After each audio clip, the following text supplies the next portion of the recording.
Hi, I'm Rick, Cooking with Rick, stories about food. Today, actually, you know where I am? I'm in sunny California. Every time I come here, I love the weather more and more. Besides, my son lives here, and that's even fabulous. And I got 4 grandchildren I get to see and hang out with. Really good. Pretty excited about that. Anyway, I'm going to do a Sicilian pizza. My whole life I've been trying to find a great pizza joint that could match the Sicilian pizza that my Aunt Anna made. My Aunt Anna was like one of the coolest chefs I knew, and she could make a pizza that was great. She used to take it and let it rise on the radiator. It was like really cool. That was good.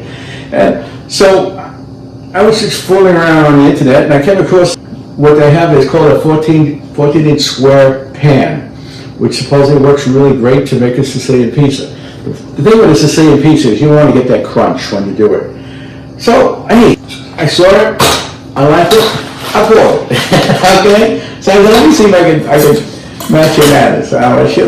If she was around today, she would tell, no way, whatever. Here it is. This is it. This is the 14-inch square. So, what I did is I did the dough, and I've been rising, for like 2 days or so. Well, the flour from California, maybe it's better. I don't know what it is. So I did it, and I got it set, and so I put it in the oven and I wrapped it. So eventually, then I'll pull it out and we'll work on it here. So what I want to do now is I got to make a marinara sauce. I'm calling it marinara. Well, I call it always gravy, but it's really a marinara sauce, and you got to make it not too strong. You don't want the sauce to be, or the gravy as we call it, to be more powerful than pizza. All right. I've kind of used this philosophy. If the first thing you have should be the most important, you make spaghetti and meatballs. You don't make meatballs and spaghetti. You follow me? With the gravy, and that should be, so the gravy should just blend with it. It should not be more powerful than the pie itself. So let's get to it, and we'll go from there. So first thing you want to do is you want to add some olive oil, just a drizzle of olive oil. Okay, we got that in there, and then we have some onions, which I cut in half, and I left the stem on there so it doesn't fall apart. So you don't have to fish out all the onions. So we put some onions in here, right? What we might want to do is put a fan on. So that's starting to go. Then garlic. I already peeled the garlic now. And so I have a garlic press. We're making a small amount so we can, get it getting in here, right? All pot. So I get the garlic. You just want to knock off these pieces here. You can put the pieces of full garlic in here, but it's starting to brown, so we'll put a little bit more garlic in there. Right. You want to make sure, the reason you do this, you don't really want the garlic to burn, so we got it going now pretty good, all right? So I have some can of San Maranzano, so I'm going to pour some in here. And that's going to be pretty good. You might want to just lower your flame a bit. All right. We got the San Maranzano in here. And we have a wooden spoon. You always kind of use a wooden spoon when you make gravy. I don't know if that's whatever, but it seems to be the rule. I'm doing something a little bit different. I want to make the tomatoes really thick, all right? Because when I put it on the pizza, I want it to really sit there. So I have some tomato paste, and I'm pouring it in here. Alrighty. Now, normally you would put wine or water in there, but I'm not doing that because, like I said, I was trying to make this as thick as possible. All right. So this is what we're doing. All right. Put this back up. Put everything back together. Now we have this. So what I'm going to do a little different here. I'm going to put a little olive oil into this. All right, and then mix this up. So that's really going to try to keep this as thick as possible. I got this wooden spoon, you see it's thick by itself, but I don't think I have enough in here, but that's okay. Because I'm doing a pizza, I don't need a lot of the gravy. All right, so we have that. We have some salt that we'll put in, all right? And you know, you just put your salt like so, all right? You know, you just don't pour it in, just spread it around so it can go, moves pretty good. All right, we got a bit of salt there. We have some black pepper. That's cool. Put in there, all right? That looks pretty good. I have some Italian seasoning. Yeah, that's a little bit of everything, okay? So let's go back here and mix it together. Then we're going to cover this and let it sit and simmer very, very low. You know what I mean, simmer like it. So I do have some oregano. Well, I call that the Italian seasoning. So we put some oregano in here, right? Just a little bit there to get it going. And then you keep, you know, mix it. So what we're doing is going to make the marinara for the pizza to be good. All right. So we have that. I got some red pepper, but I'm probably going to stay away from red pepper. I don't know if it's going to work too much. I have a little bit more garlic I might just put in there. But don't put the big chunks in. You know, you want to just. What we're doing is crushing it in a garlic press. Right. I got a couple here, I think. There you go. Put in a couple. Yeah, a little two of them. It's like a real cool garlic press. All right, yeah. All right. All right. So now we have it like so. All right. Mix it a bit, and then get your cover, and then from there you just let it simmer. The trick, what I also do is I put the wooden spoon on top of it like that, so it has the air.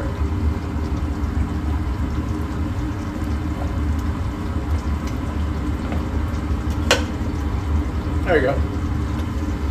All right, so I can do it that way, or we could, well, actually this has some holes on the side there. That's kind of cool. Someday I'll figure out what it means. I don't know. Anyway, all right, so we got it so.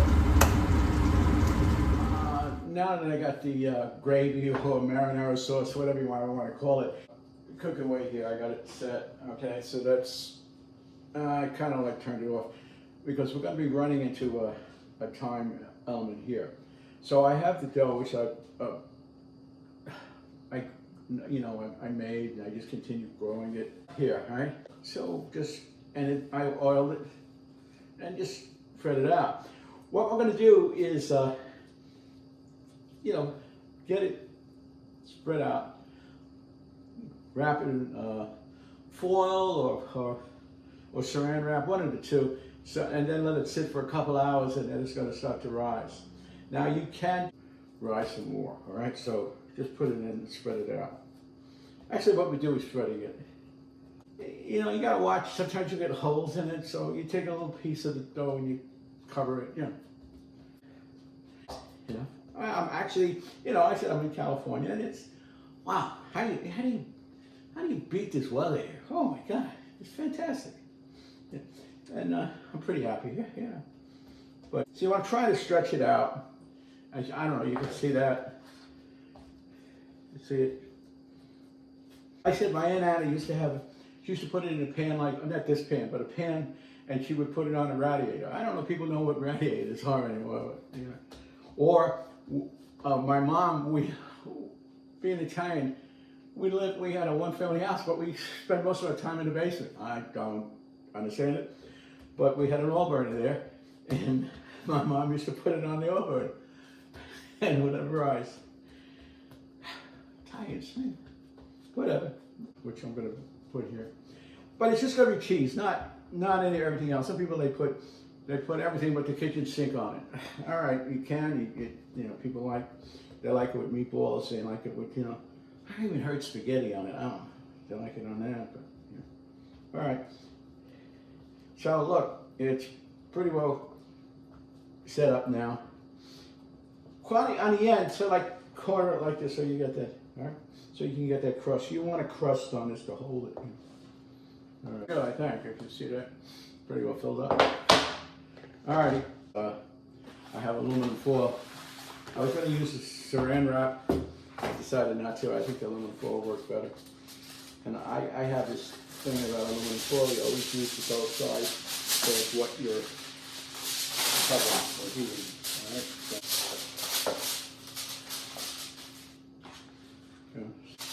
So, 2 hours and see how it is. All right, I think we got it done now. Let me just take this off and see what happens. There we go. I'll bring this a little bit up here. All right, so what we want to do is make a crust, all right? You do it with your thumb or your fingers, you know. All right, it looks pretty good. So what we're going to put some gravy on it, and we're going to do it, I guess, let it sit for about another hour or so. And then we'll take it out, and then we'll go from there, all right? This out. Not a lot, you know, I mean, you got to just do a little bit of it. Sometimes people will do things like put it in, put water with it, but I'm not going to do that.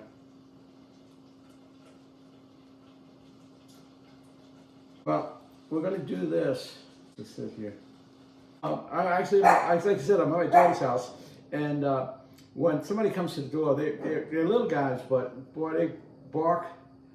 They let you know somebody's there. They really know how to protect the house, right? They tell you who's around. They don't like noise and people, strangers coming by. Nice little bit of the gravy. So what we want to do is we want to par bake it. So I set the oven at I guess it's 425. It looks like it's like 400 right now. And we're going to put it in here and we're going to let it run for about 12 minutes. And then we'll put the mozzarella and the rest of the gravy on it. All right? I don't know. So I have some of the mozzarella here. And let's just flip it up and get it going. All right? What do you got? When you hear the timer ring, then you know it's the starting of the 12 minutes.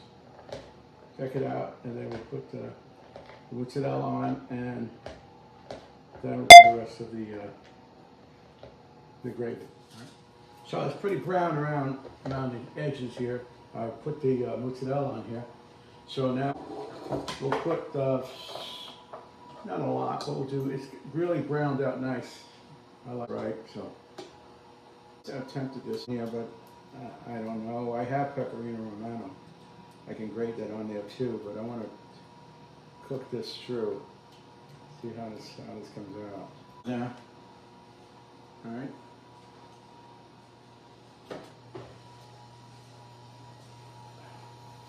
Kind of lowered it and I'll put it on the bottom shelf.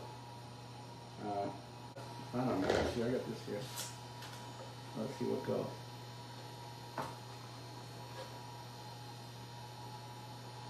Okay. I lowered the temperature on it. I don't know about this oven. Who knows? I had it at 425. It didn't seem right to me. I don't know. We'll see.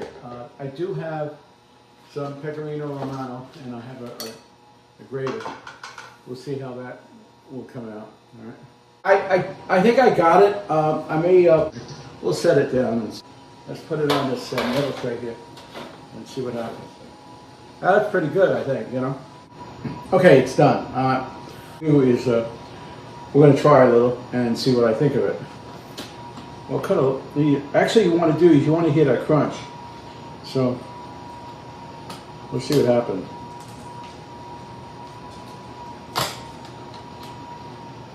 I heard something. All right. I'm going to cut a little piece and pretty much using the crust.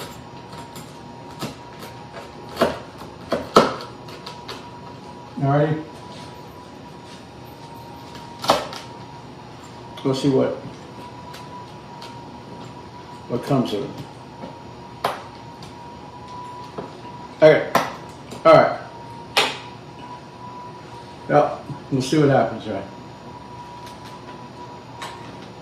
You hear that?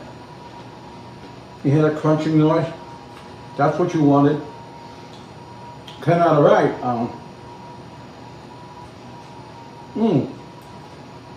I like it. Well,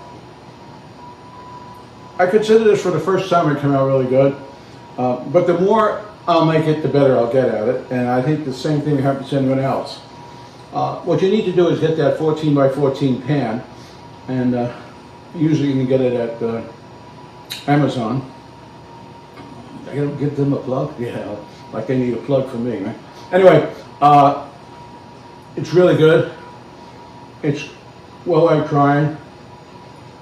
But I don't know. I still think Anana's was probably better. I don't know. But unfortunately I can't taste. Well, I have the recipe, but you know, there's a whole bunch of things going with it. Anyway, again, thanks for watching, and if you liked the video, please subscribe. Cooking with Rick 123. Thank you very much.